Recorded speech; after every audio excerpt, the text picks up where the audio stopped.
नमस्कार बंधुरा पूर्णिमा मोबाइल लाइफस्टाइले सबाइके स्वागत।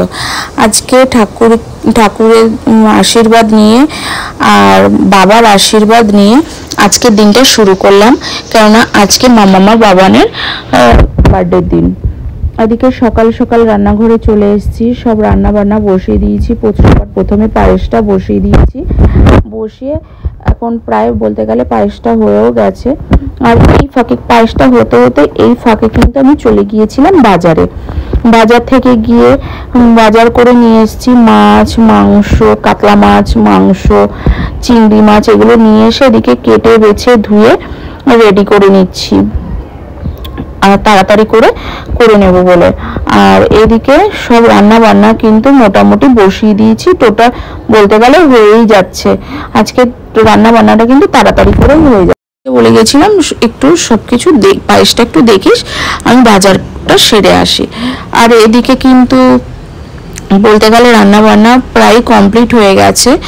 আর এদিকে চিংড়ি মাছটা সবকিছু মাখিয়ে বসিয়ে দেওয়া হয়েছে, ভাপা করব তার জন্য। আর তারা আজকে মেনুতে আছে চিংড়ি মাছ, মাংস কষা, চিংড়ি মাছ ভাপা, কাতলা মাছ, জ্যান্ত কাতলা কিনে নিয়ে এসেছিলাম। যে মাছের ঝোলটা করা হয়ে গেছে। এদিকে জ্যান্ত মাছ তো ভেঙে যাচ্ছে বলে কি করেছি, মাছটা আলাদা করে রেখে দিয়েছি আর ঝোলটা আলাদা করে রেখেছি।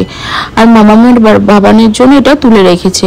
আর এদিকে পায়েসটা অনেক সকালেই হয়ে গেছে, ঠান্ডা করে তারপরে ওগুলো একটার পর একটা ঢেকে বাসনে রেখে দিয়েছি। আর কিছুটা ছোট ছোট বাটিতে তুলে রেখেছি, এই মাছের থালার নিচে সেগুলো ঢাকা আছে। এদিকে ঝোলটা আলাদা করে রেখেছি। আর পায়েসের সর বাটিতে সর না পড়লে ভালো লাগে না, এর জন্য ঠান্ডা করে সব ঢেকে রেখেছি। আর এদিকে পাঁচ রকম ভাজাও হয়ে গেছে, কিন্তু সবকিছুই বলতে গেলে হয়ে গেছে। এদিকে মাছটা বসে গেছে আর এদিকে মাংসটা ধীরে ধীরে কষা হচ্ছে। আজকে মাংসটা বিনা জলে একদম কষা কষা রান্না করা হবে, এক ফোঁটাও জল দেওয়া হবে না। সেই হিসাব করে আস্তে আস্তে হচ্ছে। আর শুধু ভাতটা বাকি আছে, আর এদিকে মাছের মাথাটা ভাজা বাকি আছে। আর মোটামুটি সব হয়ে গেছে। ওদিকে সকালে ডালও করে নিয়েছি। সব কিছু বলতে গেলে আজকে মাছের মাথা দিয়ে ডাল করা হয়নি, কারণ মাছের মাথাটা ভেজে দেব বলে। আর একটা মাছের মাথাও আনা হয়েছে কেটে, কিন্তু তাও ভাবছি যে মুগের ডাল করলে গ্যাস হয়ে যাবে, সেই হিসাব করে আর মুগের ডালটা করা হয়নি। আর এমনি পেঁয়াজ টমেটো দিয়ে একদম গাঢ় গাঢ় ডাল করা হয়েছে। আর এদিকে বিছানা কাঁথা সব পরিষ্কার করা হয়ে গেছে। বাবার এদিকে পিয়ানোটা রেখে দিয়েছে। আর এদিকে আমি কি করেছি, পাখি দুটোকে বাইরে একটু রেখে দিয়েছি। আর এদিকে তার মধ্যে সব কিছু গুছিয়ে নিয়ে চলে আসলাম বাবানকে আর মামামকে খাবারটা সামনে দিয়ে দিয়েছি। সব কিছু গুছিয়ে নিয়েছি। গোছানোটা কেমন হয়েছে একটু কমেন্ট করে বলবেন, ভালো হয়েছে কিনা। আর আজকে এইবার বেশি রকম পদ রান্না করতে পারিনি, কারণ ওরা না কিছুই ইচ্ছা করেই রান্না করিনি। ওরা না কিছুই খেতে চায় না, এই যত খাবার একটা খাবারও মুখে টাচ করে না, কিছুই খায় না। এর জন্য অনেক অসুবিধা হয়। এত বছর, এই যে 7টা বছর হলো, 7টা বছর হলো এখন অবধি কোনো দিনও একটা থালার ভাতও বলতে গেলে খায়নি।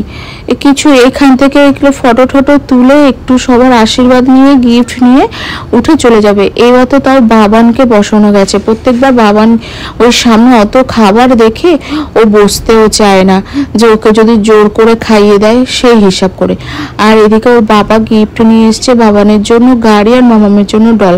আর এটা সারপ্রাইজ দিয়েছে। আর মামাম আর বাবান ভীষণ খুশি হয়ে গেছে।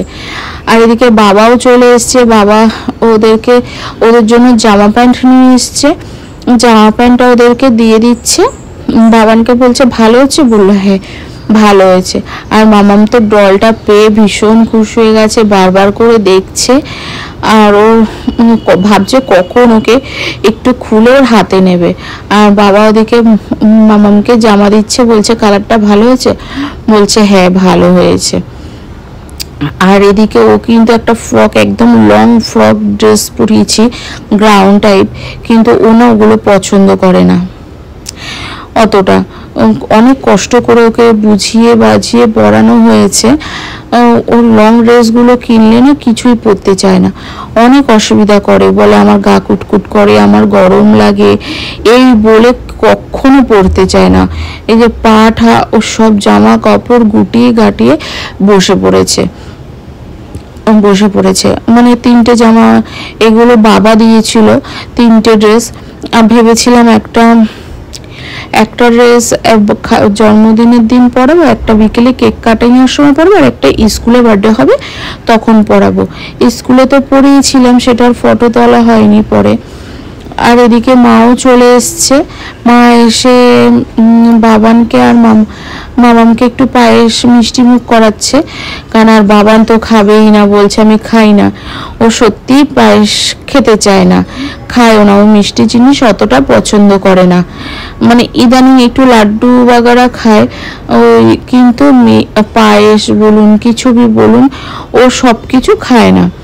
এমনকি চকলেটটাও এখন ও চকলেটটাও, বাচ্চা যে চকলেট পছন্দ করবে ও কিন্তু সেই চকলেটটাও পছন্দ করে না। আর মামামের প্রতি তো ভীষণ আকর্ষণ চকলেটের, মানে ও তো চকলেট খাওয়ার জন্য ব্যাস, কখন এসব শেষ হবে আর ও কখন চকলেটটা নিয়ে বেডরুমে বসে টুকুর টুকুর করে খাবে সেই ভাবনা ভাবছে। আর এদিকে বাবান তো খেলোই না, কি করলো, মামামকে খাইয়ে দিল, কি করা যাবে। আর বাবানকে কিন্তু পাশ থেকে ভীষণ বোঝানো হচ্ছে, আজকের দিনে খেতে হয়, মিষ্টি মুখ করতে হয়, সব রকম বলছে, আজকের দিনের পায়েসটাই মেন, সেই হিসাব করে বলছে। কিন্তু বাবান শুনছেই না কথা। তারপরে অনেক করে বুঝিয়ে যখন বাবার আর মার কাছ দিয়ে খায়নি, পরে সব সুজনের কাছে, ওর কাকার কাছে, আমার কাছে খেয়েছে অনেক বোঝানোর পরে। তা এদিকে মেনুতে ছিল পায়েস, ডাল, চিংড়ি মাছ ভাপা, আর পোস্ত, সর্ষে, বাদাম টাদাম দিয়ে, আর এদিকে কাতলা মাছের ঝোল, চাটনি, পাঁপড়, মিষ্টি, চকলেট, এইগুলোই ছিল, আর চিকেনও ছিল। এদিকে বাবা খাওয়াচ্ছে, কিন্তু বাবারটাও খায়নি, তখনও মানে ও বোঝেনি। তো তারপরে আস্তে করে অনেক বোঝানো হয়েছে। তারপরে ওর পাপা একটু মুখে খাবার দিয়েছে, একটু পায়েস টাচ করিয়েছে, তারপরে ওর পাপা তারপরে ওই একটু পায়েসটা মুখে নিয়েছে। আর যখনই মুখে নিয়েছে আমরা তো সবাই অবাক হয়ে গেছি, ও আজকে মুখে নিল, বোঝানোর পরে ভালোই লাগছিল। আবার মামামের মুখেরটা খাবে না বলে বলছে আমারটা দিয়ে খাওয়াবো। মানে এই জিনিসটা অনেক, মানে একটু পিছনে চামচের পিছন দিকে একটু জিভটা টাচ করছে ওর, সেটাইতেই পায়েস খাওয়া হয়েছে। আর এটাতেই আমরা অনেক খুশি। আপনাদের যদি এই ভিডিওগুলি যদি আপনাদেরকে ভালো লেগে থাকে, বার্থডে ভিডিও, প্লিজ লাইক করুন, শেয়ার করুন আর সাবস্ক্রাইব করে দেবেন। আর আজকের বার্থডে ভিডিওটা কেমন লাগলো সেটা আপনারা জানাতে ভুলবেন না, আর কমেন্ট করতে ভুলবেন না। আজকে মেনুতে ভীষণ প্রত্যেকবারই মেনুতে অনেক কিছুই করা হয়, কিন্তু সব থেকে এই বছরটাই সব থেকে কম কিছু রান্না করা হলো। কিন্তু ভাবছি কি ওরা তো কিছু খাই না, কি হিসাবে করব। আর এবার কাউকে নিমন্ত্রণ করা হয়নি, সেই হিসাব করে আর বেশি কিছু করা হয়নি। আর এদিকে সবাই একটু একটু করে মিষ্টি, ওদের একটু পায়েস খাইয়ে দিচ্ছি, একটু পায়েস খেয়ে নিচ্ছে, আর ওরা ওখান থেকে উঠে চলে গেছে। আর আমি বললাম এক কাজ করো, এত খাবার তোমরা খেয়ে নাও, ওরা তো কিচ্ছু খাবে না, সব নষ্ট হবে, এর থেকে তোমরা দুজনে খেয়ে নাও। তোমরা ওদের চকলেট নিয়ে ওরা চলে গেছে, কেউ জুস নিয়ে চলে গেছে, ওদের যে পছন্দ সেগুলো নিয়ে গিয়ে বেডরুমে পিয়ানো বাজাচ্ছে, সেই হিসাব করে চলে গেল। তো মা বাবাকেও খেতে দিয়ে দিলাম। ভিডিওটা আর বড় করব না, কেন অনেক কাজ আছে, এখন ঘর গোছানো বাকি আছে। আর রাত্রে ভাইদেরকে ডেকেছি, ছোট দেওরকে, ওরা রাত্রিবেলা আসবে, এখন দুপুরবেলা আর আসবে না, সেই হিসাব করে ওরা রাত্রে আসলে রাত্রেই খাওয়া দাওয়া করবে, কেন কাজ আছে বলে। আর ওরা কিন্তু খাওয়া দাওয়া করে চলে গেছে কাজে, আর মা বাবাও বিকেলবেলা বেরিয়ে গেছে।